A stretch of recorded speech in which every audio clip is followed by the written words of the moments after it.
अध्याय 15 पुरुषोत्तम योग।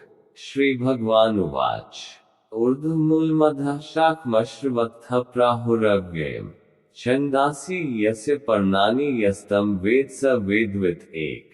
श्री भगवान उवाच भगवान ने कहा, ऊर्ध्वमूलम ऊपर की ओर जड़ें, अधः नीचे की ओर, शाखम शाखाएं, आश्रवत्थम आश्रवत वृक्ष को प्राहु कहा गया है, अव्ययम शाश्वत। छंदासी वैदिक स्तोत्र। यस्य जिसके, पर्णानि पत्ते, यह जो कोई, तम उसको, वेद जानता है, सह वह, वेदवित् वेदों के ज्ञाता। भगवान ने कहा जाता है कि एक शाश्वत अश्वत्थ वृक्ष है, जिसकी जड़ें तो ऊपर की ओर हैं और शाखाएं नीचे की ओर तथा पत्तियां वैदिक स्तोत्र है। जो इस वृक्ष को जानता है, वह वेदों का ज्ञाता है। तात्पर्य भक्ति योग की महत्ता की विवेचना के बाद ये पूछा जा सकता है, वेदों का क्या प्रयोजन है। इस अध्याय में बताया गया है कि वैदिक अध्ययन का प्रयोजन कृष्ण को समझना है। अतएव जो कृष्ण भावनामृत है, जो भक्ति में रत है, वह वेदों को पहले से जानता है। इस भौतिक जगत के बंधन की तुलना अश्वत्थ के वृक्ष से की गई है। जो व्यक्ति सकौम कर्मों में लगा है, उसके लिए इस वृक्ष का कोई अंत नहीं है। वह एक शाखा से दूसरी में और दूसरी से तीसरी में घूमता रहता है। इस जगत रूपी वृक्ष का कोई अंत नहीं है और जो इस वृक्ष में आसक्त है, उसकी मुक्ति की कोई संभावना नहीं है। वैदिक स्तोत्र जो आत्मोन्नति के लिए हैं, वे ही इस वृक्ष के पत्ते हैं। इस वृक्ष की जड़ें ऊपर की ओर बढ़ती हैं, क्योंकि वे इस ब्रह्मांड के सर्वोच्च लोक से प्रारंभ होती हैं, जहां पर ब्रह्मा स्थित है। यदि कोई इस मोह रूपी अविनाशी वृक्ष को समझ लेता है, तो वह इससे बाहर निकल सकता है। बाहर निकलने की इस विधि को जानना आवश्यक है। पिछले अध्यायों में बताया जा चुका है कि भव बंधन से निकलने की कई विधियां हैं। हम 13वें अध्याय तक ये देख चुके हैं कि भगवत भक्ति ही सर्वोत्कृष्ट विधि है। भक्ति का मूल सिद्धांत है भौतिक कार्यों से विरक्ति तथा भगवान की दिव्य सेवा में अनुरक्ति। इस अध्याय के प्रारंभ में संसार से आसक्ति तोड़ने की विधि का वर्णन हुआ है। इस संसार की जड़ें ऊपर को बढ़ती हैं। इसका अर्थ है कि ब्रह्मांड के सर्वोच्च लोक संपूर्ण भौतिक पदार्थ से यह प्रक्रिया शुरू होती है। वहीं से सारे ब्रह्मांड का विस्तार होता है, जिसमें अनेक लोक उसकी शाखाओं के रूप में होते हैं। इसके फल जीवों के कर्मों के फल के, अर्थात धर्म, अर्थ, काम तथा मोक्ष के द्योतक हैं। यद्यपि इस संसार में ऐसे वृक्ष का, जिसकी शाखाएं नीचे की ओर हों और जड़ें ऊपर की ओर हों, कोई अनुभव नहीं है, किंतु बात कुछ ऐसी ही है। ऐसा वृक्ष जलाशय के निकट पाया जा सकता है। हम देख सकते हैं, जलाशय के तट पर उगे वृक्ष का प्रतिबिंब जल में पड़ता है, तो उसकी जड़ें ऊपर तथा शाखाएं नीचे की ओर दिखती हैं। दूसरे शब्दों में, ये जगत रूपी वृक्ष आध्यात्मिक जगत रूपी वास्तविक वृक्ष का प्रतिबिंब मात्र है। इस आध्यात्मिक जगत का प्रतिबिंब हमारी इच्छाओं में स्थित है। जिस प्रकार वृक्ष का प्रतिबिंब जल में रहता है, इच्छा ही इस प्रतिबिंबित भौतिक प्रकाश में वस्तुओं के स्थित होने का कारण है। जो व्यक्ति इस भौतिक जगत से बाहर निकलना चाहता है, उसे वैश्लेषिक अध्ययन के माध्यम से इस वृक्ष को भलीभांति जान लेना चाहिए। फिर वह इस वृक्ष से अपना संबंध विच्छेद कर सकता है। ये वृक्ष वास्तविक वृक्ष का प्रतिबिंब होने के कारण वास्तविक प्रतिरूप है। आध्यात्मिक जगत में सब कुछ है। ब्रह्म को निर्विशेषवादी इस भौतिक वृक्ष का मूल मानते हैं और सांख्य दर्शन के अनुसार इसी मूल से पहले प्रकृति, पुरुष और तब 3 गुण निकलते हैं और फिर 5 स्थूल तत्व, 5 महाभूत, फिर 10 इंद्रियां, दशेंद्रिय, मन आदि। इस प्रकार वे सारे संसार को 24 तत्वों में विभाजित करते हैं। यदि ब्रह्म समस्त अभिव्यक्तियों का केंद्र है, तो एक प्रकार से यह भौतिक जगत 180 अंश गोलार्ध में है और दूसरे 180 अंश गोलार्ध में आध्यात्मिक जगत है, चूंकि यह भौतिक जगत उल्टा प्रतिबिंब है। अतः आध्यात्मिक जगत में भी इस प्रकार की विविधता होनी चाहिए। प्रकृति परमेश्वर की बहिरंगा शक्ति है और पुरुष साक्षात परमेश्वर है। इसकी व्याख्या भगवद गीता में हो चुकी है। चूंकि यह अभिव्यक्ति भौतिक है, अतः क्षणिक है। प्रतिबिंब भी क्षणिक होता है, क्योंकि कभी वह दिखता है और कभी नहीं दिखता, परंतु वह स्रोत जहां से यह प्रतिबिंब प्रतिबिंबित होता है शाश्वत है। वास्तविक वृक्ष के भौतिक प्रतिबिंब का विच्छेदन करना होता है। जब कोई कहता है कि अमुक व्यक्ति वेद जानता है, तो इससे ये समझा जाता है कि वह इस जगत की आसक्ति से विच्छेद करना जानता है। यदि वह इस विधि को जानता है, तो समझिए कि वह वास्तव में वेदों को जानता है। जो व्यक्ति वेदों के कर्मकांड द्वारा आकृष्ट होता है, वह इस वृक्ष की सुंदर हरी पत्तियों से आकृष्ट होता है। वह वेदों के वास्तविक उद्देश्य को नहीं जानता। वेदों का उद्देश्य भगवान ने स्वयं प्रकट किया है और वह है इस प्रतिबिंबित वृक्ष को काटकर आध्यात्मिक जगत के वास्तविक वृक्ष को प्राप्त करना।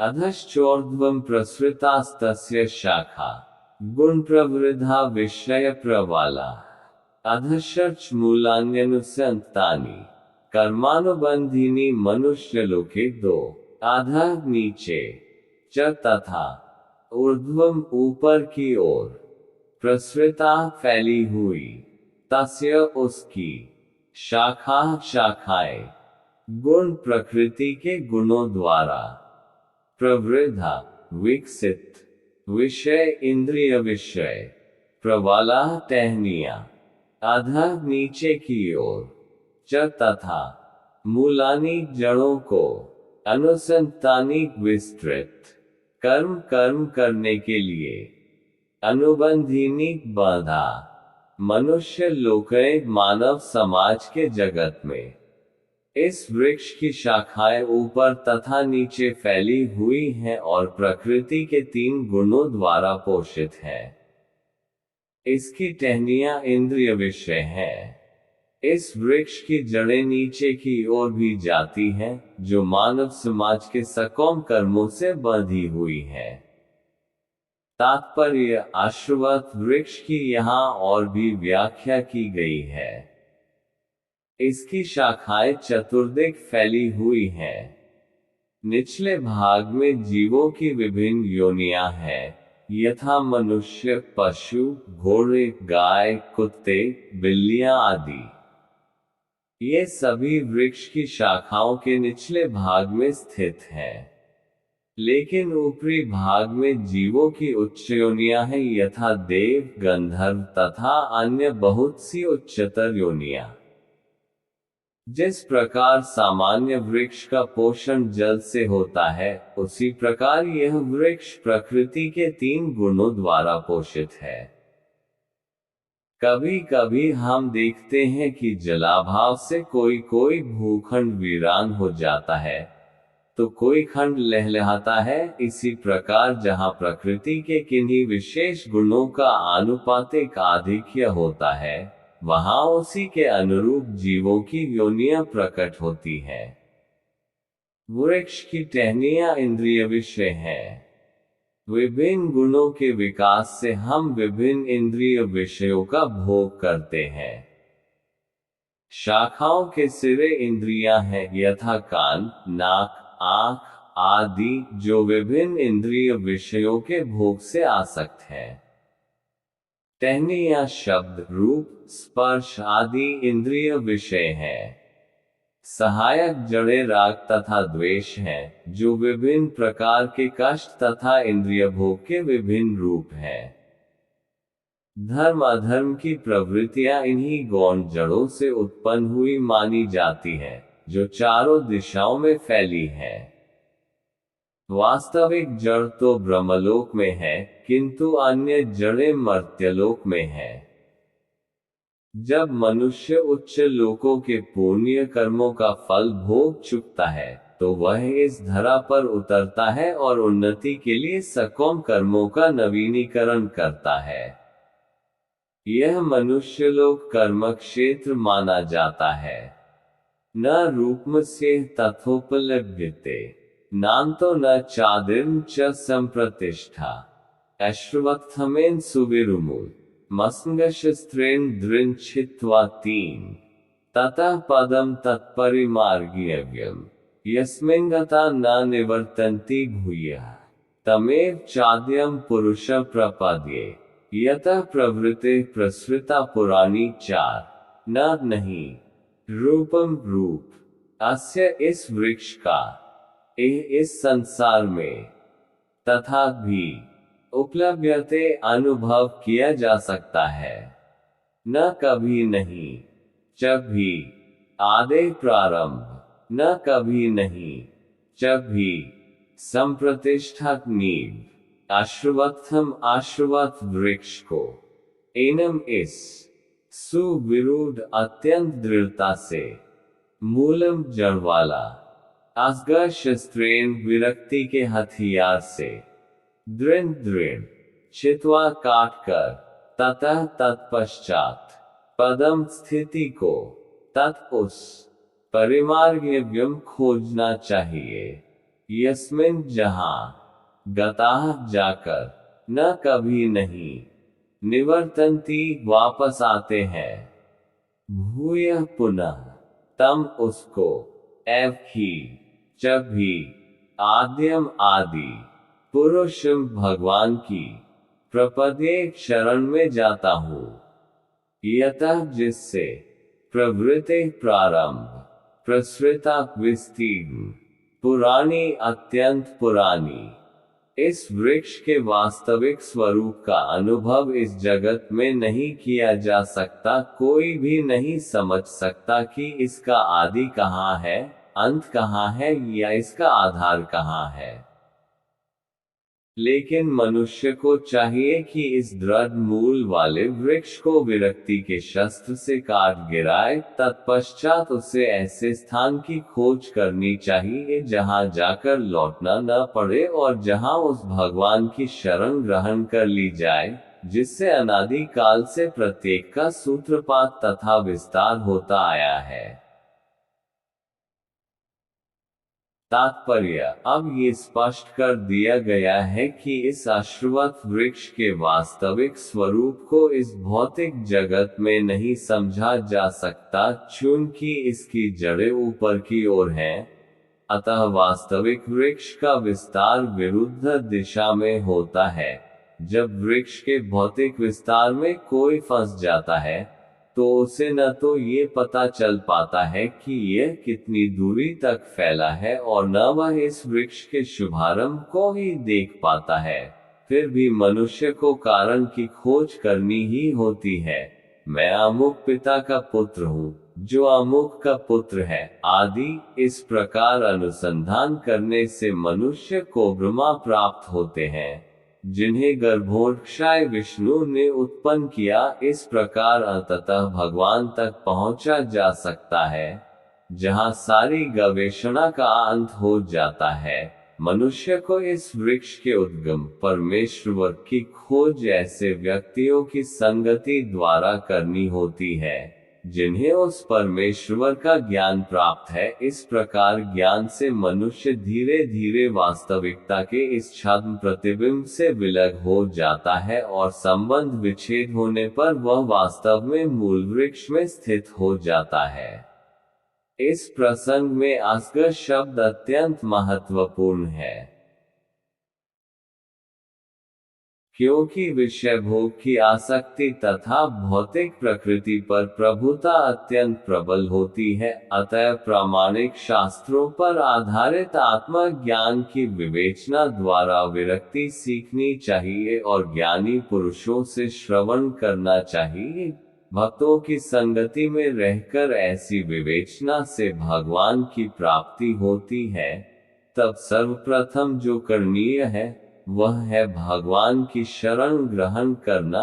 यहाँ पर उस स्थान पद का वर्णन किया गया है जहाँ जाकर मनुष्य इस छद्म प्रतिबिंबित वृक्ष में कभी वापस नहीं लौटता। भगवान कृष्ण वह आदि मूल है जहाँ से प्रत्येक वस्तु निकली है। उस भगवान का अनुग्रह प्राप्त करने के लिए केवल उनकी शरण ग्रहण करनी चाहिए, जो श्रवण कीर्तन आदि द्वारा भक्ति करने के फलस्वरूप प्राप्त होती है। वे ही भौतिक जगत के विस्तार के कारण है। इसकी व्याख्या पहले ही स्वयं भगवान ने की है। अहम सर्वस्य प्रभावः, मैं प्रत्येक वस्तु का उद्गम हूँ। अतएव इस भौतिक जीवन रूपी प्रबल अश्वत्थ के वृक्ष के बंधन से छूटने के लिए कृष्ण की शरण ग्रहण की जानी चाहिए। कृष्ण की शरण ग्रहण करते ही मनुष्य स्वतः इस भौतिक विस्तार से विलग हो जाता है। निर्माण मोहा जित्ंग दोषा अध्यात्म नित्या विनिवृत्त कामा द्वंद्वैर्विमुक्ताः सुखदुःखसंज्ञै रगच्छन्त्यमूढाः पद्मव्ययम् तात 15:5। निरहित मान झूठी प्रतिष्ठा, मोहा तथा मोह, जित जीता गया, संग संगति की, दोषाः त्रुटियां, अध्यात्म आध्यात्मिक ज्ञान में, नित्या शाश्वतता में, विनिवृत्त विलग, कामा काम से, द्वंद्व द्वैत से, विमुक्ता मुक्त, सुख दुख सुख तथा दुख, संज्ञैः नामक, गच्छन्ति प्राप्त करते हैं, अमूढ़ा मोह रहित, पदम पद स्थान को, अव्ययम शाश्वत, तत् उस, जो झूठी प्रतिष्ठा मोह तथा कुसंगति से मुक्त हैं, जो शाश्वत तत्व को समझते हैं, जिन्होंने भौतिक काम को नष्ट कर दिया है, जो सुख तथा दुख के द्वंद्व से मुक्त हैं और जो मोहरहित होकर परम पुरुष के शरणागत होना चाहते हैं, वे उस शाश्वत राज्य को प्राप्त होते हैं। तात्पर्य, यहाँ पर शरणागति का अत्यंत सुंदर वर्णन हुआ है। इसके लिए जिस प्रथम योग्यता की आवश्यकता है वह है मिथ्या अहंकार से मोहित न होना। चूंकि बद्ध जीव अपने को प्रकृति का स्वामी मानकर गर्वित रहता है, अतएव उसके लिए भगवान की शरण में जाना कठिन होता है। उसे वास्तविक ज्ञान के अनुशीलन द्वारा ये जानना चाहिए कि वह प्रकृति का स्वामी नहीं है, उसका स्वामी तो परमेश्वर है। जब मनुष्य अहंकार से उत्पन्न मोह से मुक्त हो जाता है, तभी शरणागति की प्रक्रिया प्रारंभ हो सकती है। जो व्यक्ति इस संसार में सदैव सम्मान की आशा रखता है, उसके लिए भगवान के शरणागत होना कठिन है। अहंकार तो मोह के कारण होता है, क्योंकि यद्यपि मनुष्य यहाँ आता है, कुछ काल तक रहता है और फिर चला जाता है, तो भी मूर्खतावश वह समझ बैठता है कि वही इस संसार का स्वामी है। इस तरह वह सारी परिस्थिति को जटिल बना देता है और सदैव कष्ट उठाता रहता है। सारा संसार इसी भ्रांत धारणा के अंतर्गत आगे बढ़ता है। लोग सोचते हैं कि यह भूमि या पृथ्वी मानव समाज की है और उन्होंने भूमि का विभाजन इस मिथ्या धारणा से कर रखा है कि वे इसके स्वामी हैं। मनुष्य को इस भ्रम से मुक्त होना चाहिए कि मानव समाज ही इस जगत का स्वामी है। जब मनुष्य इस प्रकार की भ्रांत धारणा से मुक्त हो जाता है, तो वह पारिवारिक, सामाजिक तथा राष्ट्रीय स्नेह से उत्पन्न कुसंगतियों से मुक्त हो जाता है। ये त्रुटिपूर्ण संगतियां ही उसे संसार से बांधने वाली हैं। इस अवस्था के बाद उसे आध्यात्मिक ज्ञान विकसित करना होता है। उसे ऐसे ज्ञान का अनुशीलन करना होता है कि वास्तव में उसका क्या है और क्या नहीं है। और जब उसे वस्तुओं का सही सही ज्ञान हो जाता है तो वह सुख दुख, हर्ष विषाद जैसे द्वंद्वों से मुक्त हो जाता है। वह ज्ञान से परिपूर्ण हो जाता है और तब भगवान का शरणागत बनना संभव हो पाता है। न तद्भासयते सूर्यो न शशांको न पावकः यद्गत्वा न निवर्तन्ते तद्धाम परमं मम छ। न नहीं, तत्व भासयते प्रकाशित करता है, सूर्य सूर्य, न तो शशांक चंद्रमा, न तो पावक अग्नि बिजली, यत जहां, गत्वा जाकर, न कभी नहीं, निवर्तन्ते वापस आते हैं, तद धाम वह धाम, परमं परम, मम मेरा, वह मेरा परम धाम न तो सूर्य या चंद्र के द्वारा प्रकाशित होता है और न अग्नि या बिजली से। जो लोग वहां पहुंच जाते हैं, वे इस भौतिक जगत में फिर से लौटकर नहीं आते। तात्पर्य, यहाँ आध्यात्मिक जगत अर्थात भगवान कृष्ण के धाम का वर्णन हुआ है, जिसे कृष्णलोक या गोलोक वृंदावन कहा जाता है।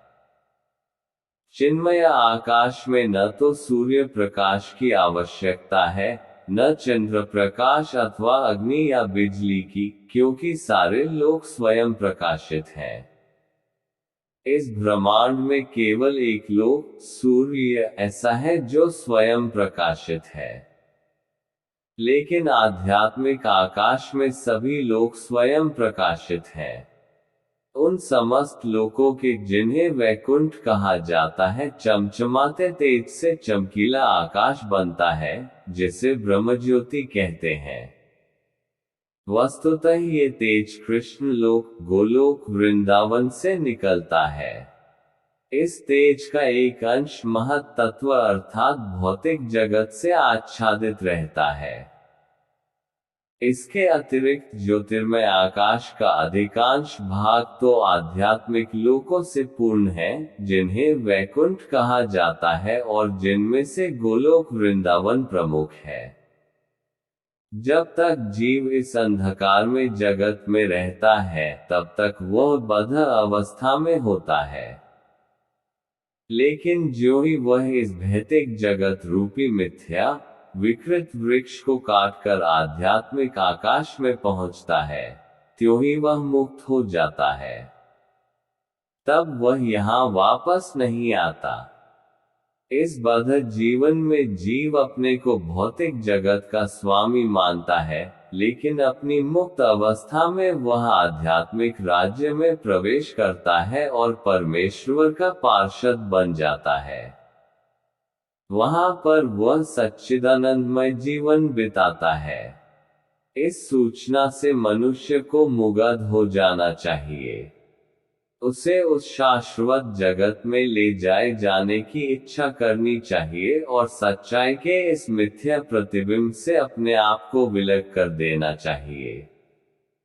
जो इस संसार से अत्यधिक आसक्त है, उसके लिए इस आसक्ति का छेदन करना दुष्कर होता है। लेकिन यदि वह कृष्ण भावनामृत को ग्रहण कर ले, तो उसे क्रमशः छूट जाने की संभावना है। उसे ऐसे भक्तों की संगति करनी चाहिए जो कृष्ण भावना भावित होते हैं। उसे ऐसा समाज खोजना चाहिए जो कृष्ण भावनामृत के प्रति समर्पित हो और उसे भक्ति करनी सीखनी चाहिए। इस प्रकार वह संसार के प्रति अपनी आसक्ति विच्छेद कर सकता है।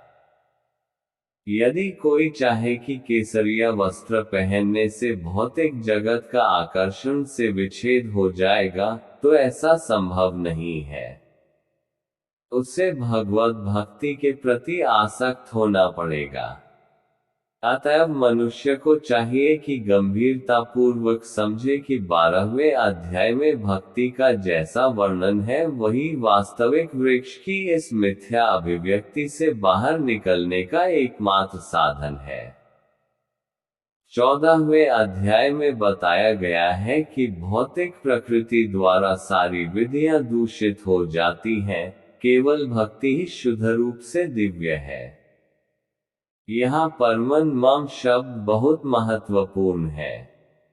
वास्तव में जगत का कोना कोना भगवान की संपत्ति है, परंतु दिव्य जगत परम है और 6 ऐश्वर्यों से पूर्ण है।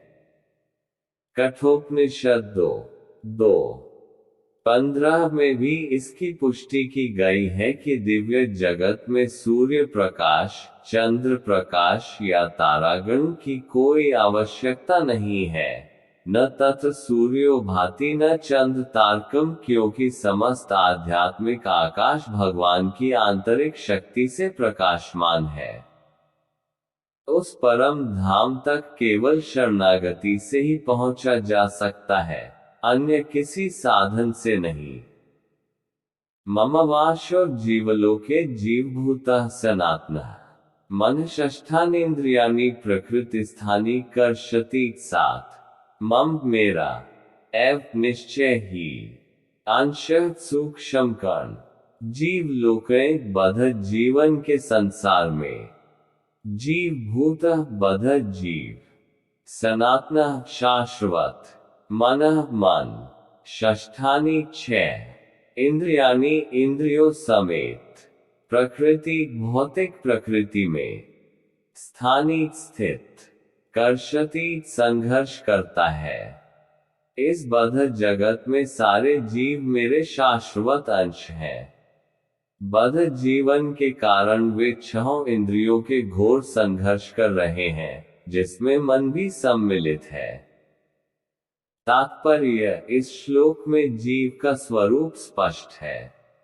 जीव परमेश्वर का सनातन रूप से सूक्ष्म अंश है। ऐसा नहीं है कि बद्ध जीवन में वह एक व्यष्टित्व धारण करता है और मुक्त अवस्था में वह परमेश्वर से एकाकार हो जाता है। वह सनातन का अंश रूप है। यहाँ पर स्पष्टतः सनातन कहा गया है।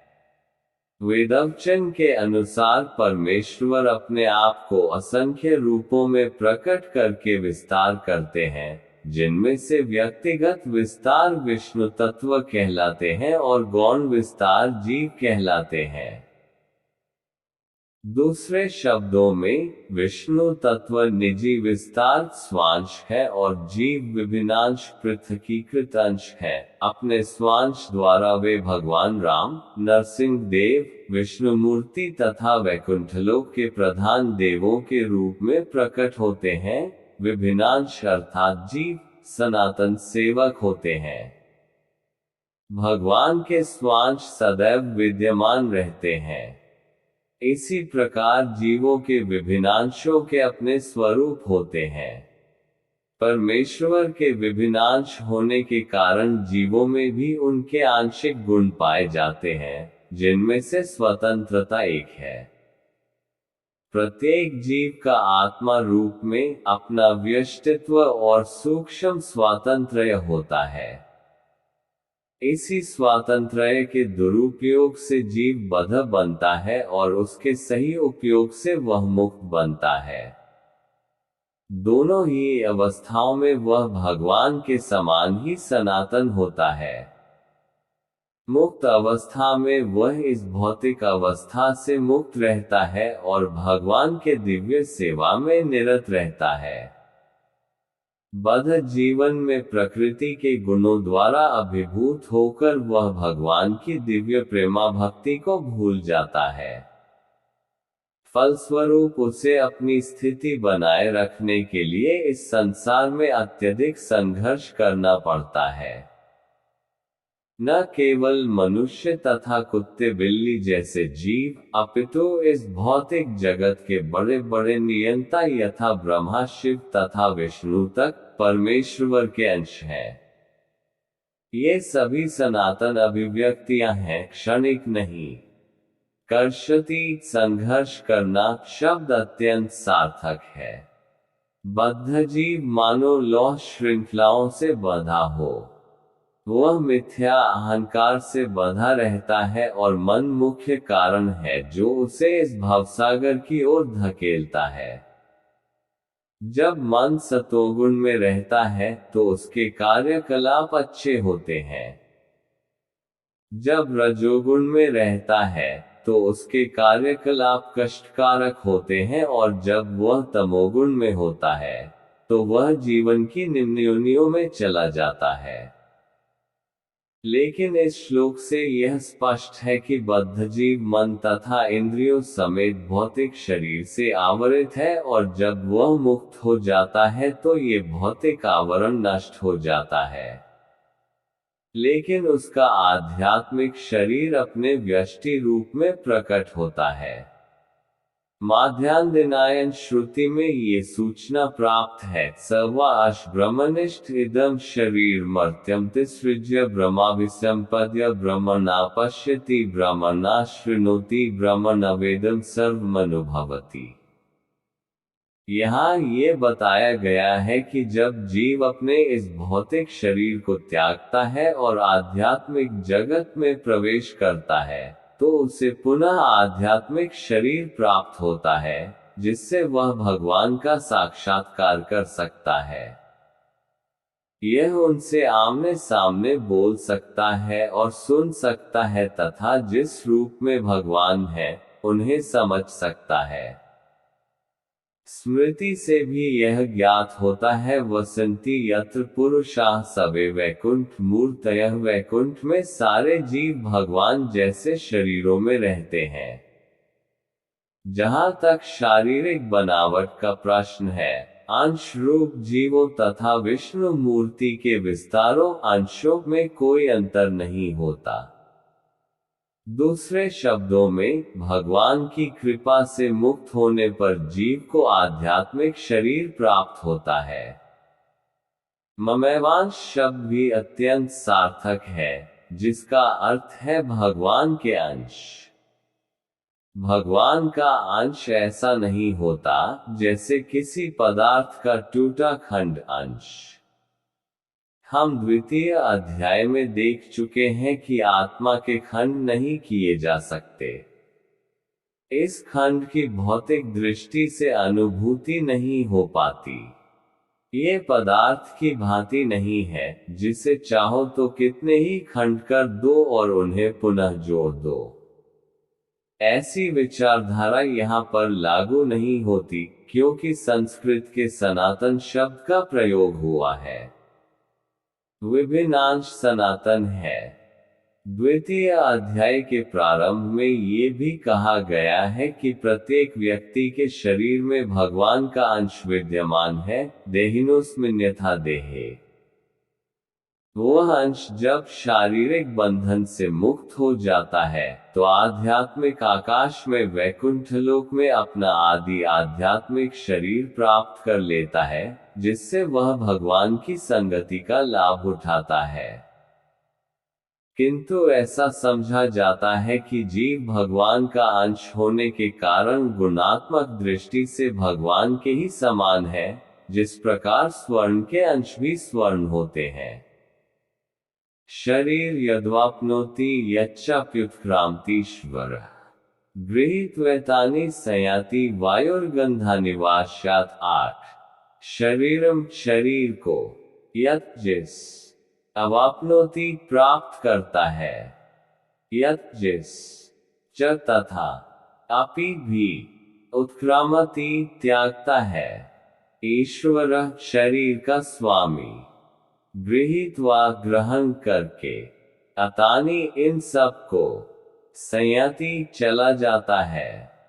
वायु गंधांत महक को इव सदृश आश्रयात स्रोत से इस संसार में जीव अपनी देहात्म बुद्धि को एक शरीर से दूसरे में उसी तरह ले जाता है जिस प्रकार वायु सुगंधि को ले जाता है। इस प्रकार वह एक शरीर धारण करता है और फिर इसे त्याग कर दूसरा शरीर धारण करता है। तात्पर्य, यहाँ पर जीव को ईश्वर अर्थात अपने शरीर का नियामक कहा गया है। यदि वह चाहे तो अपने शरीर को त्याग कर उच्चतर योनि में जा सकता है। इस विषय में उसे थोड़ी स्वतंत्रता प्राप्त है। शरीर में जो परिवर्तन होता है वह उस पर निर्भर करता है। मृत्यु के समय वह जैसी चेतना बनाए रखता है वही उसे दूसरे शरीर तक ले जाती है। यदि वह कुत्ते या बिल्ली जैसी चेतना बनाता है तो उसे कुत्ते या बिल्ली का शरीर प्राप्त होता है। यदि वह अपनी चेतना दैवी गुणों में स्थित करता है तो उसे देवता का स्वरूप प्राप्त होता है। और यदि वह कृष्ण भावनामृत में होता है तो वह आध्यात्मिक जगत में कृष्ण लोक को जाता है जहां उसका सान्निध्य कृष्ण से होता है। ये दावा मिथ्या है कि इस शरीर के नाश होने पर सब कुछ समाप्त हो जाता है। आत्मा एक शरीर से दूसरे शरीर में देहांतरण करता है और वर्तमान शरीर तथा वर्तमान कार्यकलाप ही अगले शरीर का आधार बनते हैं। कर्म के अनुसार भिन्न शरीर प्राप्त होता है और समय आने पर यह शरीर त्यागना होता है। यहाँ ये कहा गया है कि सूक्ष्म शरीर जो अगले शरीर का बीज वहन करता है अगले जीवन में दूसरा शरीर निर्माण करता है। एक शरीर से दूसरे शरीर में देहांतरण की प्रक्रिया तथा शरीर में रहते हुए संघर्ष करने को कर्षति अर्थात जीवन संघर्ष कहते हैं। श्रोत्रम चक्षु स्पर्शन च रसघ्राणमेव च अधिष्ठाय मंश्चायम विषयानुपसेवते नौ। श्रोत्रम कान, चक्षु आंखें, स्पर्शनम स्पर्श, च भी, रसनम जीभ, घ्राणम सूंघने की शक्ति, एव भी, च तथा, अधिष्ठाय स्थित होकर, मनः मन, च भी, अयम ये, विषयान इंद्रिय विषयों को, उपसेवते भोग करता है। इस प्रकार दूसरा स्थूल शरीर धारण करके जीव विशेष प्रकार का कान, आँख, जीभ, नाक तथा स्पर्श इंद्रिय त्वचा प्राप्त करता है जो मन के चारों ओर संपुंजित है। इस प्रकार वह इंद्रिय विषयों के एक विशिष्ट समुच्चय का भोग करता है। तात्पर्य, दूसरे शब्दों में, यदि जीव अपनी चेतना को कुत्तों तथा बिल्लियों के गुणों जैसा बना देता है तो उसे अगले जन्म में कुत्ते या बिल्ली का शरीर प्राप्त होता है जिसका वह भोग करता है। चेतना मूलतः जल के समान विमल होती है, लेकिन यदि हम जल में रंग मिला देते हैं तो उसका रंग बदल जाता है। इसी प्रकार चेतना भी शुद्ध है क्योंकि आत्मा शुद्ध है, लेकिन भौतिक गुणों की संगति के अनुसार चेतना बदलती जाती है। वास्तविक चेतना तो कृष्ण भावनामृत है, अतः जब कोई कृष्ण भावनामृत में स्थित होता है तो वह शुद्धतर जीवन बिताता है। लेकिन यदि उसकी चेतना किसी भौतिक प्रवृत्ति से मिश्रित हो जाती है तो अगले जीवन में उसे वैसा ही शरीर मिलता है यह आवश्यक नहीं है कि उसे पुनः मनुष्य शरीर प्राप्त हो, वह कुत्ता, बिल्ली, सूकर, देवता या 84 लाख योनियों में से कोई भी रूप प्राप्त कर सकता है। उत्क्रामंतम स्थित वापि भुंजानम व गुणान्वितम विमूढ़ा नानुपश्यन्ति पश्यन्ति ज्ञानचक्षुषः 10। उत्क्रामंतम शरीर त्यागते हुए, स्थितम शरीर में रहते हुए, वापि अथवा, भुंजानम भोग करते हुए, वा अथवा, गुणान्वितम प्रकृति के गुणों के अधीन, विमूढ़ा मूर्ख व्यक्ति, न कभी नहीं, अनुपश्यति देख सकते हैं, ज्ञान चक्षुषः ज्ञान रूपी आंखों वाले, मूर्ख न तो समझ पाते हैं कि जीव किस प्रकार अपना शरीर त्याग सकता है, न ही वे ये समझ पाते हैं कि प्रकृति के गुणों के अधीन वह किस तरह के शरीर का भोग करता है। लेकिन जिसकी आंखें ज्ञान से प्रशिक्षित होती हैं, वह ये सब देख सकता है। तात्पर्य, ज्ञान चक्षुषः शब्द अत्यंत महत्वपूर्ण है। बिना ज्ञान के कोई न तो ये समझ सकता है कि जीव इस शरीर को किस प्रकार त्यागता है, न ही यह कि वह अगले जीवन में कैसा शरीर धारण करने जा रहा है, अथवा ये कि वह विशेष प्रकार के शरीर में क्यों रह रहा है। इसके लिए पर्याप्त ज्ञान की आवश्यकता होती है, जिसे प्रामाणिक गुरु से भगवद गीता तथा अन्य ऐसे ही ग्रंथों को सुनकर समझा जा सकता है। जो इन बातों को समझने के लिए प्रशिक्षित है, वह भाग्यशाली है। प्रत्येक जीव किन्हीं परिस्थितियों में शरीर त्यागता है, जीवित रहता है और प्रकृति के अधीन होकर भोग करता है। फलस्वरूप वह इंद्रिय भोग के भ्रम में नाना प्रकार के सुख दुख सहता रहता है। ऐसे व्यक्ति जो काम तथा इच्छा के कारण निरंतर मूर्ख बनते रहते हैं, अपने शरीर परिवर्तन तथा विशेष शरीर में अपने वास को समझने की सारी शक्ति खो बैठते हैं। वे इसे नहीं समझ सकते। किंतु जिन्हें आध्यात्मिक ज्ञान हो चुका है, वे देखते हैं कि आत्मा शरीर से भिन्न है और यह अपना शरीर बदलकर विभिन्न प्रकार से भोगता रहता है। ऐसे ज्ञान से युक्त व्यक्ति समझ सकता है कि इस संसार में बद्ध जीव किस प्रकार कष्ट भोग रहे हैं। अतएव जो लोग कृष्ण भावनामृत में अत्यधिक आगे बढ़े हुए हैं, वे इस ज्ञान को सामान्य लोगों तक पहुंचाने में प्रयत्नशील रहते हैं। क्योंकि उनका बद्ध जीवन अत्यंत कष्टप्रद रहता है, उन्हें इसमें से निकलकर कृष्ण भावनामृत होकर आध्यात्मिक लोक में जाने के लिए अपने को मुक्त करना चाहिए। यतन्तो योगिनश्चेन पश्यन्त्यात्मन्यवस्थितम् यतन्तोऽप्यकृतात्मानो न्यान् पश्यन्ति चेत्सः 11। यतन्तः प्रयास करते हुए, योगिनः अध्यात्मवादी योगी, जब भी, एनम इसे, पश्यन्ति देख सकते हैं, आत्मनि अपने में, अवस्थितम स्थित, यतन्तः प्रयास करते हुए, अपि यद्यपि, अकृत आत्मानः आत्म साक्षात्कार से विहीन, न नहीं, एनम इसे, पश्यन्ति देखते हैं, अचेतसः अविकसित मनो वाले अज्ञानी, आत्म साक्षात्कार को प्राप्त प्रयत्नशील योगी जिनकी स्पष्ट रूप से देख सकते हैं। लेकिन जिनके मन विकसित नहीं है और जो आत्म साक्षात्कार को प्राप्त नहीं है, वे प्रयत्न करके भी यह नहीं देख पाते कि क्या हो रहा है। तात्पर्य, अनेक योगी आत्म साक्षात्कार के पथ पर होते हैं, लेकिन जो आत्म साक्षात्कार को प्राप्त नहीं है, वह ये नहीं देख पाता कि जीव के शरीर में कैसे कैसे परिवर्तन हो रहा है। इस प्रसंग में योगिना शब्द महत्वपूर्ण है। आजकल ऐसे अनेक तथाकथित योगी हैं और योगियों के तथाकथित संगठन हैं, लेकिन आत्म साक्षात्कार के मामले में वे शून्य हैं।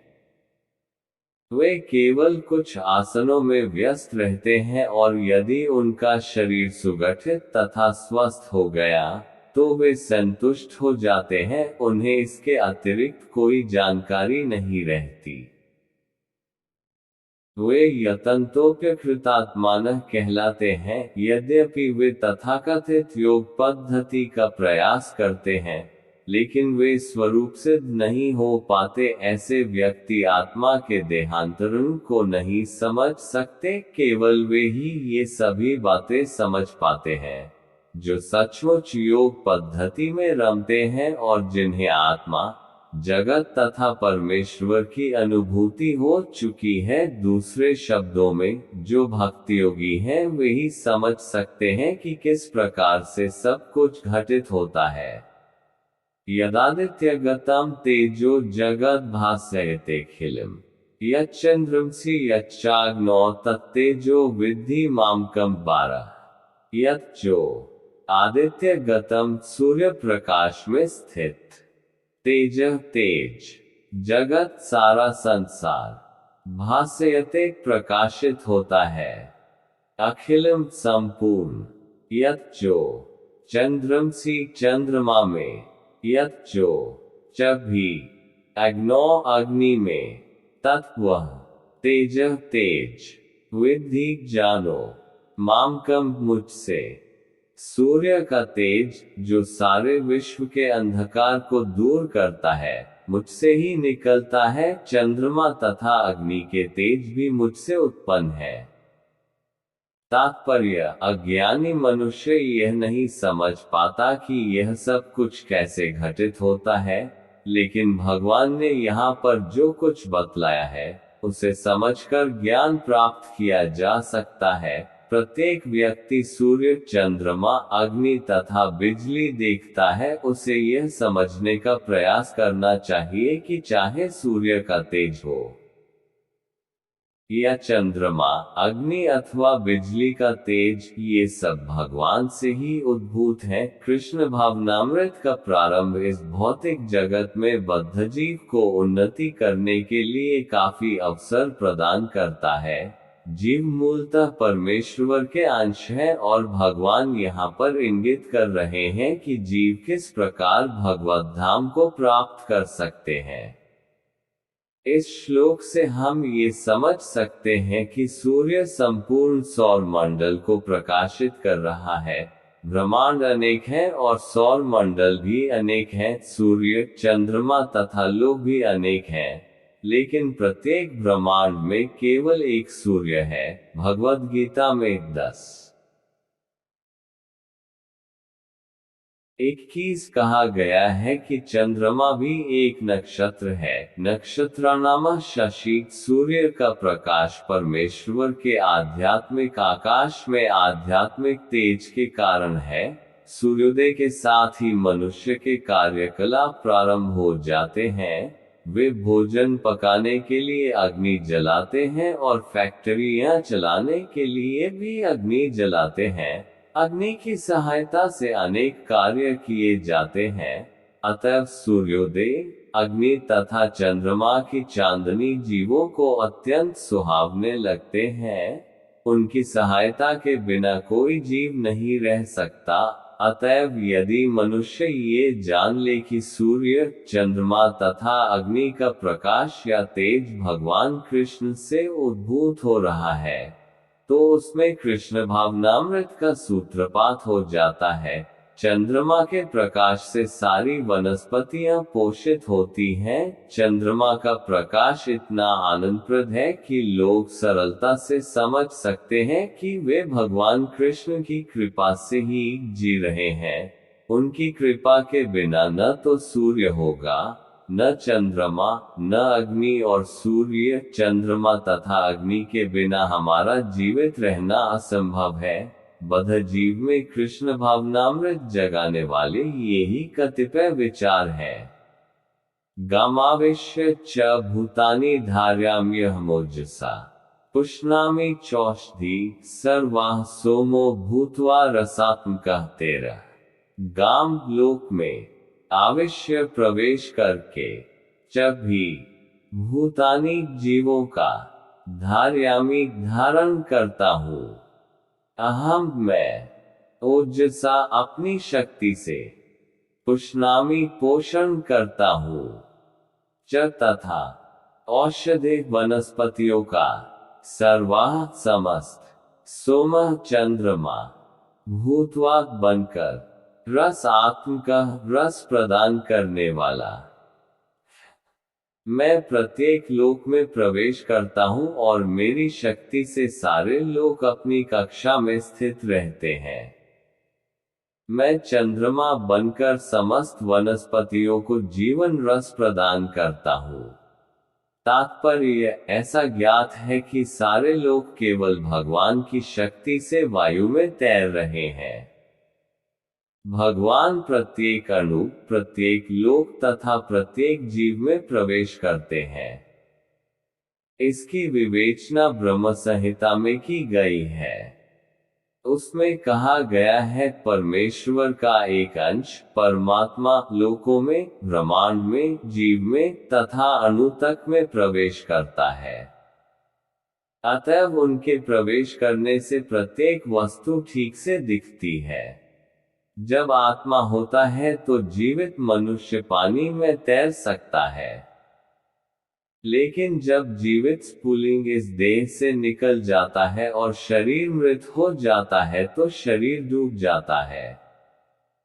निस्संदेह सड़ने के बाद ये शरीर तिनके तथा अन्य वस्तुओं के समान तैरता है, लेकिन मरने के तुरंत बाद शरीर पानी में डूब जाता है। इसी प्रकार ये सारे लोग शून्य में तैर रहे हैं और यह सब उनमें भगवान की परम शक्ति के प्रवेश के कारण है। उनकी शक्ति प्रत्येक लोक को उसी तरह थामे रहती है, जिस प्रकार धूल को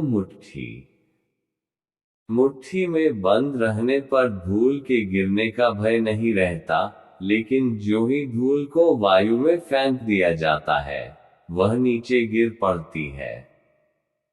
इसी प्रकार ये सारे लोग, जो वायु में तैर रहे हैं, वास्तव में भगवान के विराट रूप की मुट्ठी में बंधे हैं।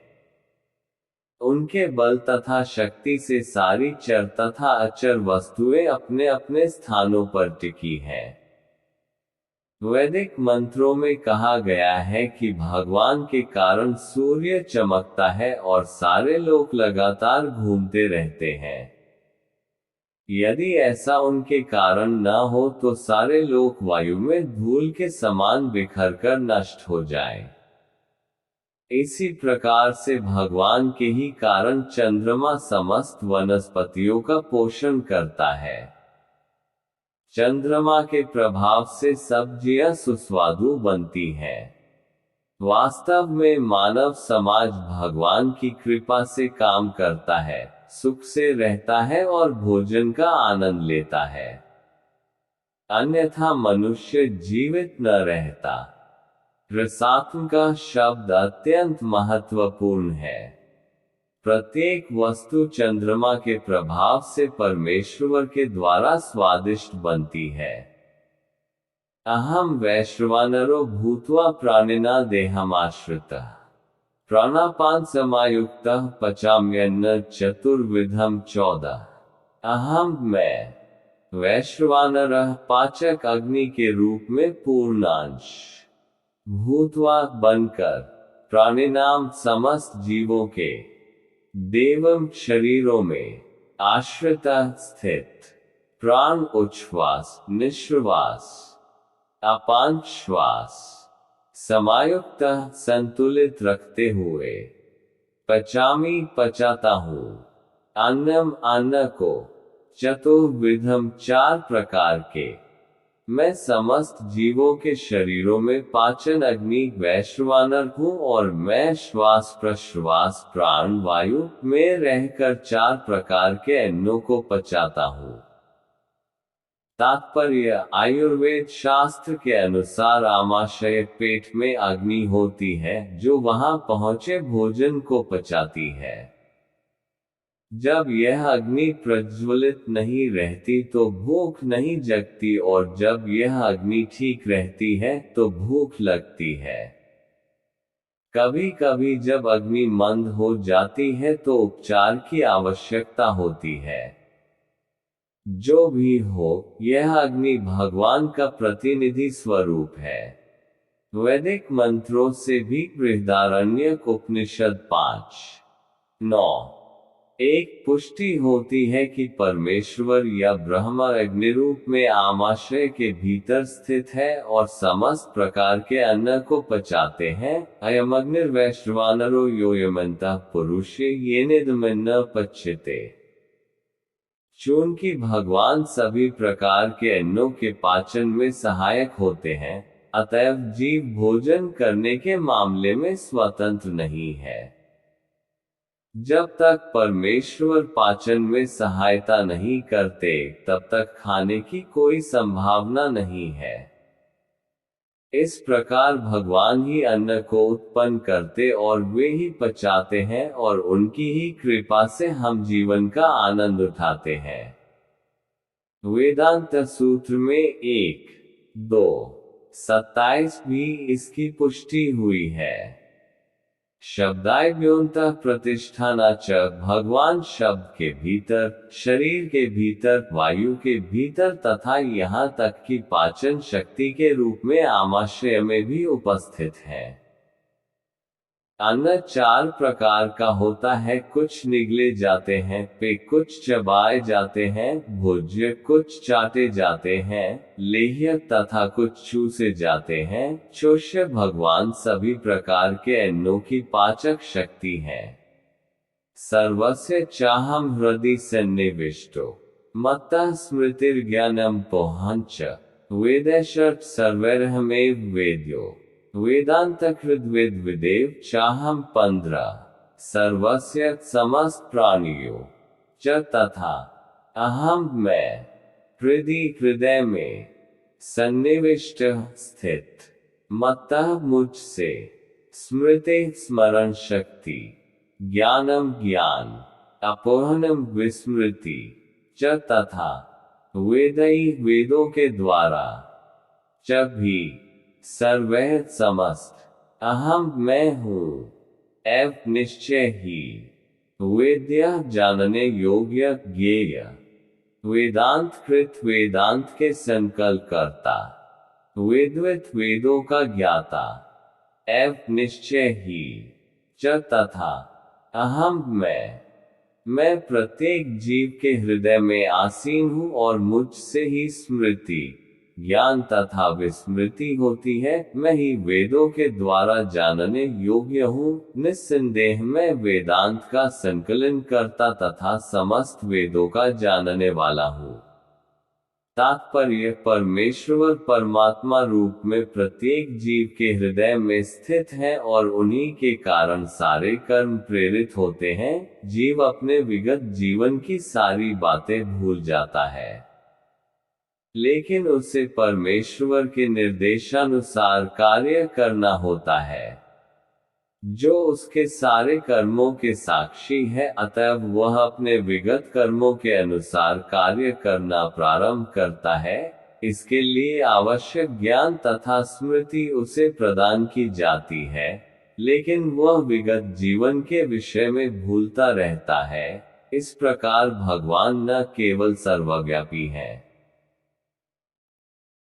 अपितु वे प्रत्येक हृदय में अंतर्यामी भी हैं। वे विभिन्न कर्मफल प्रदान करने वाले हैं। वे न केवल निराकार ब्रह्म तथा अंतर्यामी परमात्मा के रूप में पूजनीय हैं, अपितु वे वेदों के अवतार के रूप में भी पूजनीय हैं। वेद लोगों को सही दिशा बताते हैं, जिससे वे समुचित ढंग से अपना जीवन ढाल सके और भगवान के धाम को वापस जा सके। वेद भगवान कृष्ण विषयक ज्ञान प्रदान करते हैं और अपने अवतार व्यासदेव के रूप में कृष्ण ही वेदांत सूत्र के संकलन करता है। व्यासदेव द्वारा श्रीमद्भागवत के रूप में किया गया वेदांत सूत्र का भाष्य वेदांत सूत्र की वास्तविक सूचना प्रदान करता है। भगवान इतने पूर्ण हैं कि बद्ध जीवों के उद्धार हेतु वे उसके अन्न के प्रदाता एवं पाचक हैं, उसके कार्यकलापों के साक्षी हैं तथा वेदों के रूप में ज्ञान के प्रदाता हैं। वे भगवान श्री कृष्ण के रूप में भगवद गीता के शिक्षक हैं। वे बद्ध जीव द्वारा पूज्य हैं। इस प्रकार ईश्वर सर्वकल्याणप्रद तथा सर्वदयामय है।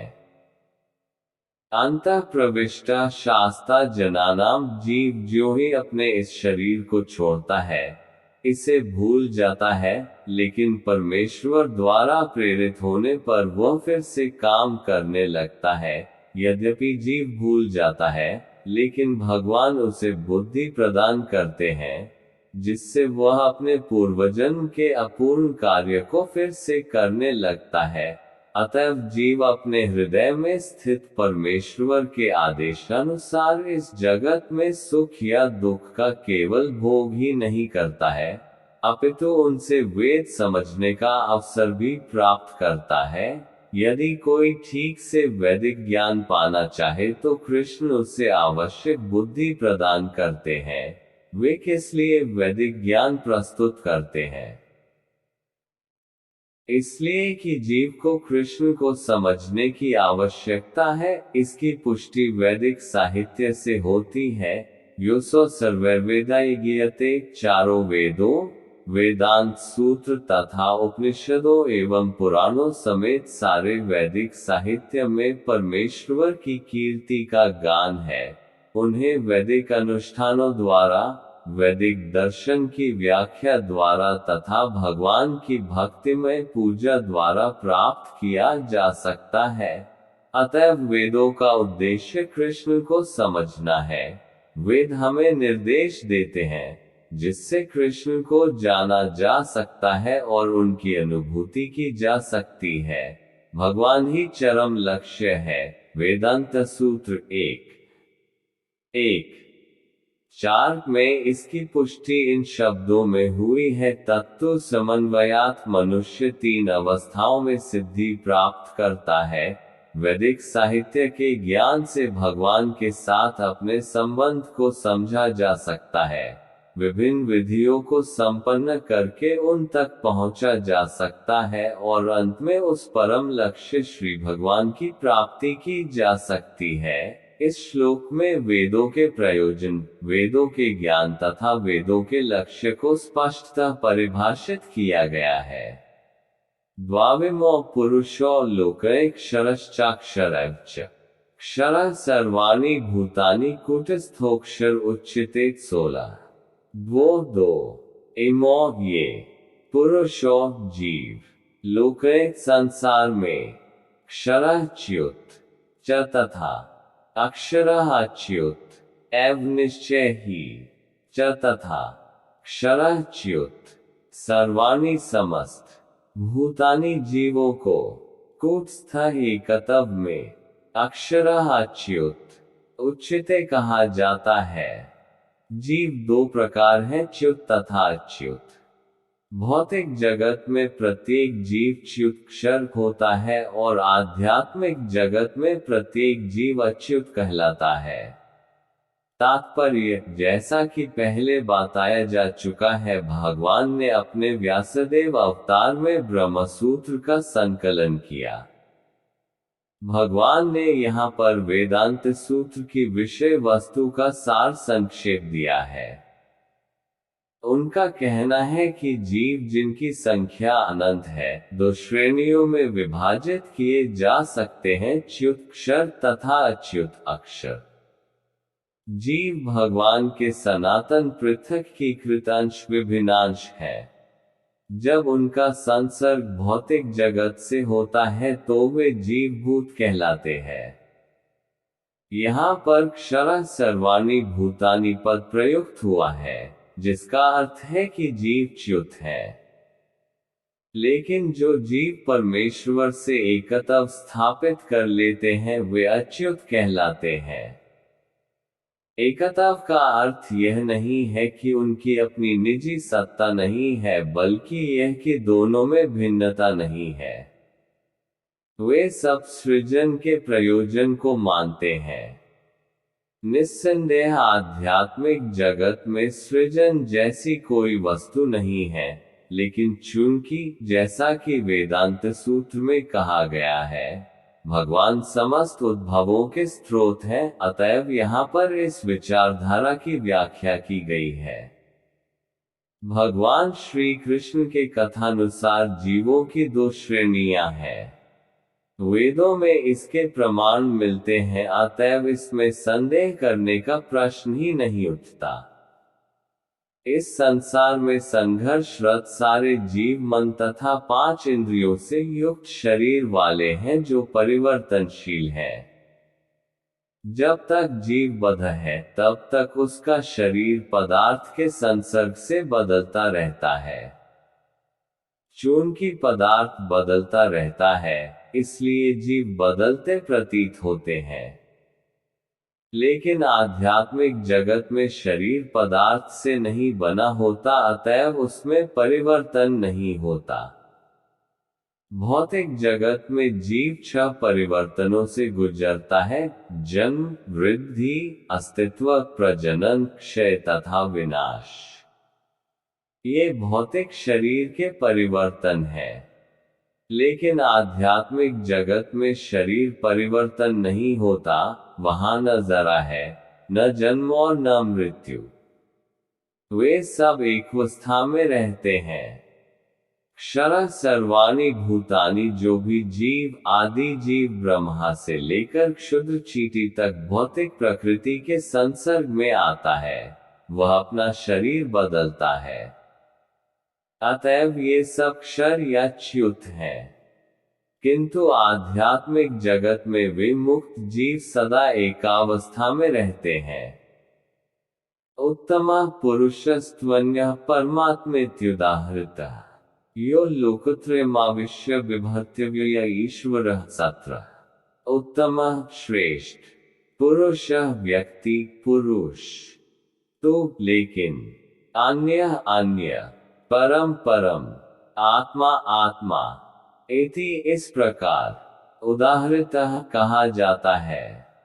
यह जो लोक ब्रह्मांड के त्रयम् 3 विभागों में अवश्य प्रवेश करके बिभर्ति पालन करता है, अव्यय अविनाशी ईश्वरः भगवान, इन दोनों के अतिरिक्त एक परम पुरुष परमात्मा है जो साक्षात अविनाशी है और जो तीनों लोकों में प्रवेश करके उनका पालन कर रहा है। तात्पर्य: इस श्लोक का भाव कठोपनिषद 2:13 तथा श्वेताश्वतरोपनिषद में 6:13 अत्यंत सुंदर ढंग से व्यक्त हुआ है। वहां ये कहा गया है कि असंख्य जीवों के नियंता, जिनमें से कुछ बद्ध हैं और कुछ मुक्त हैं, एक परम पुरुष है जो परमात्मा है। उपनिषद का श्लोक इस प्रकार है: नित्यो नित्याना चेतनश्चेतनानाम। सारांश यह है कि बद्ध तथा मुक्त दोनों प्रकार के जीवों में से एक परम पुरुष भगवान है जो उन सब का पालन करता है और उन्हें कर्मों के अनुसार भोग की सुविधा प्रदान करता है। वह भगवान परमात्मा रूप में सबके हृदय में स्थित है। जो बुद्धिमान व्यक्ति उन्हें समझ सकता है वही पूर्ण शांति लाभ कर सकता है, अन्य कोई नहीं। यस्माक्षरं तोहम अक्षरात्पिच्चोत्तमः अतोऽस्मि लोके वेदे च प्रथितः पुरुषोत्तमः। 18 यस्मात्, चूंकि, क्षरम च्युत, अतीतः दिव्य, अहम मैं हूँ, अक्षरात् अक्षर के परे, अपि भी, च तथा, उत्तमः सर्वश्रेष्ठ, अतः अतएव, अस्मि मैं हूँ, लोके संसार में, वेदे वैदिक साहित्य में, च तथा, प्रथितः विख्यात, पुरुष उत्तमः परम पुरुष के रूप में, चूंकि मैं क्षर तथा अक्षर दोनों के परे हूँ और चूंकि मैं सर्वश्रेष्ठ हूँ, अतएव मैं इस जगत में तथा वेदों में परम पुरुष के रूप में विख्यात हूँ। तात्पर्य: भगवान कृष्ण से बढ़कर कोई नहीं है, न बद्ध जीव न मुक्त जीव, अतएव वे पुरुषोत्तम हैं। अब ये स्पष्ट हो चुका है कि जीव तथा भगवान व्यष्टि हैं। अंतर इतना है कि जीव चाहे बद्ध अवस्था में रहे या मुक्त अवस्था में, वह शक्ति में भगवान की अकल्पनीय शक्तियों से बढ़कर नहीं हो सकता। ये सोचना गलत है कि भगवान तथा जीव समान स्तर पर हैं या सब प्रकार से एक समान है। इनके व्यक्तित्वों में सदैव श्रेष्ठता तथा निम्नता बनी रहती है। उत्तम शब्द अत्यंत सार्थक है, भगवान से बढ़कर कोई नहीं है। लोकय शब्द पौरुष आगम स्मृति शास्त्र में के लिए आया है, जैसा कि निरुक्ति कोश में पुष्टि की गई है। लोक्यते वेदार्थोनेन, वेदों के प्रयोजन स्मृति शास्त्रों में विवेचित है। भगवान के अंतर्यामी परमात्मा स्वरूप का भी वेदों में वर्णन हुआ है। निम्नलिखित श्लोक वेदों में छांदोग्योपनिषद 8:12-3 आया है। तावदेश संप्रसादोस्मात् शरीरात् समुत्थाय पर ज्योतिरूप संपद्य स्वेन रूपेणाभिनिष्पद्यते स उत्तम पुरुष। शरीर से निकलकर परमात्मा का प्रवेश निराकार ब्रह्म ज्योति में होता है, तब वे अपने इस आध्यात्मिक स्वरूप में बने रहते हैं। ये परम आत्मा ही परम पुरुष कहलाता है। इसका अर्थ ये हुआ कि परम पुरुष अपना आध्यात्मिक तेज प्रकट करते तथा प्रसारित करते रहते हैं और यही चरम प्रकाश है। उस परम पुरुष का एक स्वरूप है अंतर्यामी परमात्मा। भगवान सत्यवती तथा पराशर के पुत्र रूप में अवतार ग्रहण कर व्यासदेव के रूप में वैदिक ज्ञान की व्याख्या करते हैं। यो मामेवं सम्मोह जानाति पुरुषोत्तमम् स सर्वविद् भजति मां सर्वभावेन। भारत 19। यह जो माम मुझको एवं इस प्रकार असम्मोह संशय रहित जानाति जानता है, पुरुष उत्तमम भगवान, सह वह सर्वविद सब कुछ जानने वाला, भजति भक्ति करता है, माम मुझको, सर्वभावेन सभी प्रकार से, भारत हे भरत पुत्र, जो कोई भी मुझे संशय रहित होकर पुरुषोत्तम भगवान के रूप में जानता है, वह सब कुछ जानता है।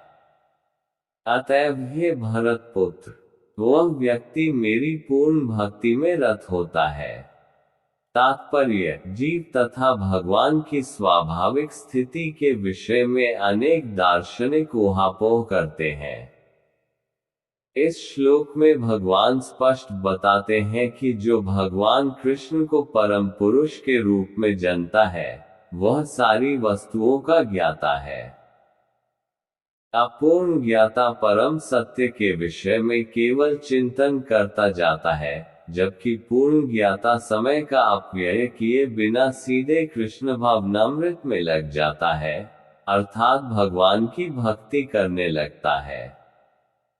संपूर्ण भगवद गीता में पग पग पर इस तथ्य पर बल दिया गया है। फिर भी भगवद गीता के ऐसे अनेक कट्टर भाष्यकार हैं, जो परमेश्वर तथा जीव को एक ही मानते हैं। वैदिक ज्ञान श्रुति कहलाता है, जिसका अर्थ है श्रवण करके सीखना।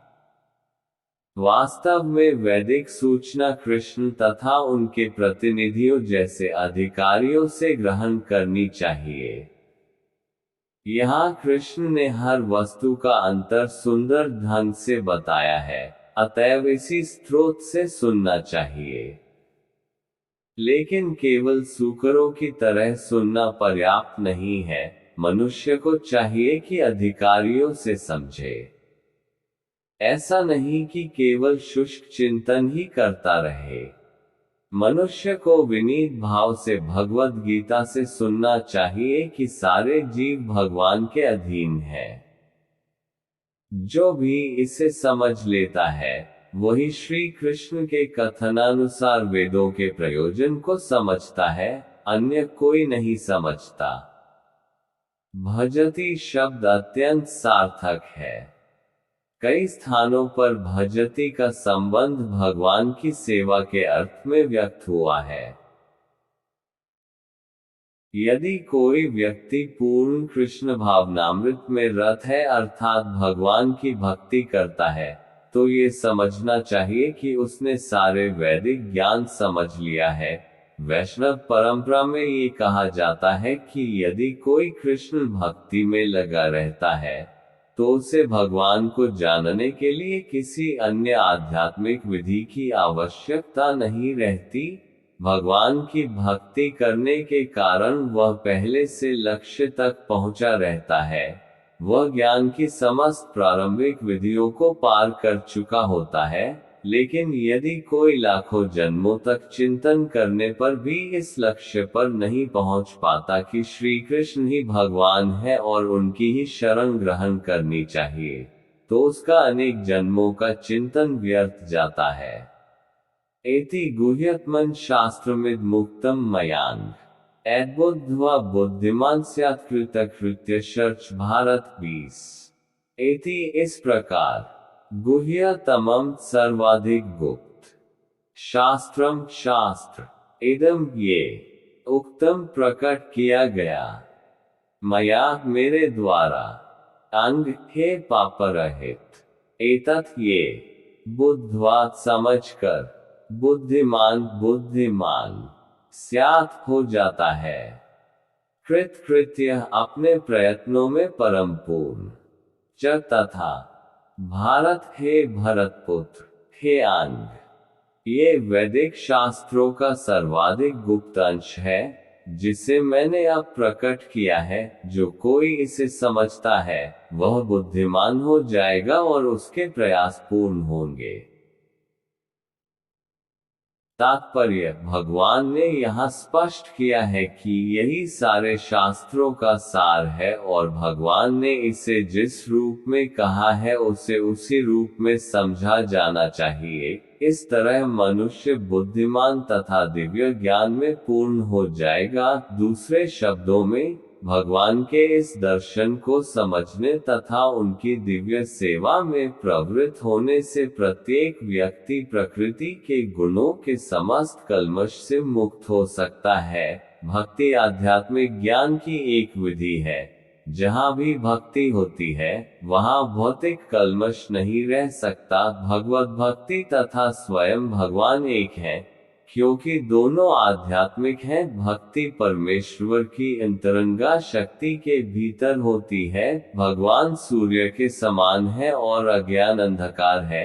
जहाँ सूर्य विद्यमान है वहाँ अंधकार का प्रश्न ही नहीं उठता। अतएव जब भी प्रामाणिक गुरु के मार्गदर्शन के अंतर्गत भक्ति की जाती है तो अज्ञान का प्रश्न ही नहीं उठता। प्रत्येक व्यक्ति को चाहिए कि इस कृष्ण भावनामृत को ग्रहण करे और बुद्धिमान तथा शुद्ध बनने के लिए भक्ति करे। जब तक कोई कृष्ण को इस प्रकार नहीं समझता और भक्ति में प्रवृत्त नहीं होता, तब तक सामान्य मनुष्य की दृष्टि में कोई कितना बुद्धिमान क्यों न हो, वह पूर्णतया बुद्धिमान नहीं है। जिस अंग शब्द से अर्जुन को संबोधित किया गया है वह सार्थक है। अंग अर्थात हे निष्पाप का अर्थ है कि जब तक मनुष्य पाप कर्मों से मुक्त नहीं हो जाता तब तक कृष्ण को समझ पाना कठिन है। उसे समस्त कल्मश, समस्त पाप कर्मों से मुक्त होना होता है, तभी वह समझ सकता है। लेकिन भक्ति इतनी शुद्ध तथा शक्तिमान होती है कि एक बार भक्ति में प्रवृत्त होने पर मनुष्य स्वतः निष्पाप हो जाता है। शुद्ध भक्तों की संगति में रहकर पूर्ण कृष्ण भावनामृत में भक्ति करते हुए कुछ बातों को बिल्कुल ही दूर कर देना चाहिए। सबसे महत्वपूर्ण बात जिस पर विजय पानी है वह है हृदय की दुर्बलता। पहला पतन प्रकृति पर प्रभुत्व जताने की इच्छा के कारण होता है। इस तरह मनुष्य भगवान की दिव्य प्रेमा भक्ति को त्याग देता है। दूसरी हृदय की दुर्बलता है कि जब कोई अधिकाधिक प्रभुत्व जताने की इच्छा करता है तो वह भौतिक पदार्थ के स्वामित्व के प्रति आसक्त हो जाता है। इस संसार की सारी समस्याएं इन्हीं हृदय की दुर्बलताओं के कारण है। इस अध्याय के प्रथम 5 श्लोकों में हृदय की इन्हीं दुर्बलताओं से अपने को मुक्त करने की विधि का वर्णन हुआ है और छठे श्लोक से अंतिम श्लोक तक पुरुषोत्तम योग की विवेचना हुई है। इस प्रकार श्रीमद् भगवद गीता के 15वें अध्याय पुरुषोत्तम योग का भक्ति वेदांत तात्पर्य पूरा हुआ। अध्याय 15 पुरुषोत्तम योग। श्री भगवान उवाच ऊर्ध्वमूलमधः शाखमश्रवत्थः प्राहुरव्ययम् छन्दांसि यस्य पर्णानि यस्तम वेद स वेदवित् एक। श्री भगवान उवाच भगवान ने कहा, ऊर्ध्व मूलम ऊपर की ओर जड़ें, अधः नीचे की ओर, शाखम शाखाएं, आश्रवत्थम आश्रवत वृक्ष को प्राहुः कहा गया है, अव्ययम शाश्वत। छंदासी वैदिक स्तोत्र।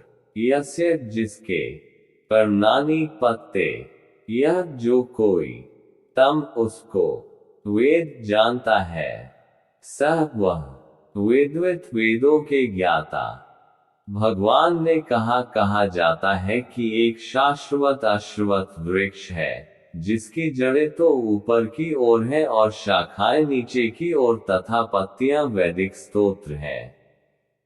जो इस वृक्ष को जानता है वह वेदों का ज्ञाता है। तात्पर्य भक्ति योग की महत्ता की विवेचना के बाद ये पूछा जा सकता है, वेदों का क्या प्रयोजन है। इस अध्याय में बताया गया है कि वैदिक अध्ययन का प्रयोजन कृष्ण को समझना है। अतएव जो कृष्ण भावनामृत है, जो भक्ति में रत है, वह वेदों को पहले से जानता है। इस भौतिक जगत के बंधन की तुलना अश्वत्थ के वृक्ष से की गई है। जो व्यक्ति सकौम कर्मों में लगा है उसके लिए इस वृक्ष का कोई अंत नहीं है। वह एक शाखा से दूसरी में और दूसरी से तीसरी में घूमता रहता है। इस जगत रूपी वृक्ष का कोई अंत नहीं है और जो इस वृक्ष में आसक्त है उसकी मुक्ति की कोई संभावना नहीं है। वैदिक स्तोत्र जो आत्मोन्नति के लिए हैं, वे ही इस वृक्ष के पत्ते हैं। इस वृक्ष की जड़ें ऊपर की ओर बढ़ती हैं, क्योंकि वे इस ब्रह्मांड के सर्वोच्च लोक से प्रारंभ होती हैं, जहां पर ब्रह्मा स्थित है। यदि कोई इस मोह रूपी अविनाशी वृक्ष को समझ लेता है, तो वह इससे बाहर निकल सकता है। बाहर निकलने की इस विधि को जानना आवश्यक है। पिछले अध्यायों में बताया जा चुका है कि भव बंधन से निकलने की कई विधियां हैं। हम 13वें अध्याय तक ये देख चुके हैं कि भगवत भक्ति ही सर्वोत्कृष्ट विधि है। भक्ति का मूल सिद्धांत है भौतिक कार्यों से विरक्ति तथा भगवान की दिव्य सेवा में अनुरक्ति। इस अध्याय के प्रारंभ में संसार से आसक्ति तोड़ने की विधि का वर्णन हुआ है। इस संसार की जड़ें ऊपर को बढ़ती हैं। इसका अर्थ है कि ब्रह्मांड के सर्वोच्च लोक संपूर्ण भौतिक पदार्थ से यह प्रक्रिया शुरू होती है। वहीं से सारे ब्रह्मांड का विस्तार होता है, जिसमें अनेक लोक उसकी शाखाओं के रूप में होते हैं। इसके फल जीवों के कर्मों के फल के, अर्थात धर्म, अर्थ, काम तथा मोक्ष के द्योतक हैं। यद्यपि इस संसार में ऐसे वृक्ष का, जिसकी शाखाएं नीचे की ओर हों और जड़ें ऊपर की ओर हों, कोई अनुभव नहीं है, किंतु बात कुछ ऐसी ही है। ऐसा वृक्ष जलाशय के निकट पाया जा सकता है। हम देख सकते हैं, जलाशय के तट पर उगे वृक्ष का प्रतिबिंब जल में पड़ता है, तो उसकी जड़ें ऊपर तथा शाखाएं नीचे की ओर दिखती हैं। दूसरे शब्दों में, ये जगत रूपी वृक्ष आध्यात्मिक जगत रूपी वास्तविक वृक्ष का प्रतिबिंब मात्र है। इस आध्यात्मिक जगत का प्रतिबिंब हमारी इच्छाओं में स्थित है। जिस प्रकार वृक्ष का प्रतिबिंब जल में रहता है, इच्छा ही इस प्रतिबिंबित भौतिक प्रकाश में वस्तुओं के स्थित होने का कारण है। जो व्यक्ति इस भौतिक जगत से बाहर निकलना चाहता है, उसे वैश्लेषिक अध्ययन के माध्यम से इस वृक्ष को भलीभांति जान लेना चाहिए, फिर वह इस वृक्ष से अपना संबंध विच्छेद कर सकता है। ये वृक्ष वास्तविक वृक्ष का प्रतिबिंब होने के कारण वास्तविक प्रतिरूप है। आध्यात्मिक जगत में सब कुछ है। ब्रह्म को निर्विशेषवादी इस भौतिक वृक्ष का मूल मानते हैं और सांख्य दर्शन के अनुसार इसी मूल से पहले प्रकृति, पुरुष और तब 3 गुण निकलते हैं और फिर 5 स्थूल तत्व, 5 महाभूत, फिर 10 इंद्रियां, दशेंद्रिय, मन आदि। इस प्रकार वे सारे संसार को 24 तत्वों में विभाजित करते हैं। यदि ब्रह्म समस्त अभिव्यक्तियों का केंद्र है, तो एक प्रकार से यह भौतिक जगत 180 अंश गोलार्ध में है और दूसरे 180 अंश गोलार्ध में आध्यात्मिक जगत है, चूंकि यह भौतिक जगत उल्टा प्रतिबिंब है।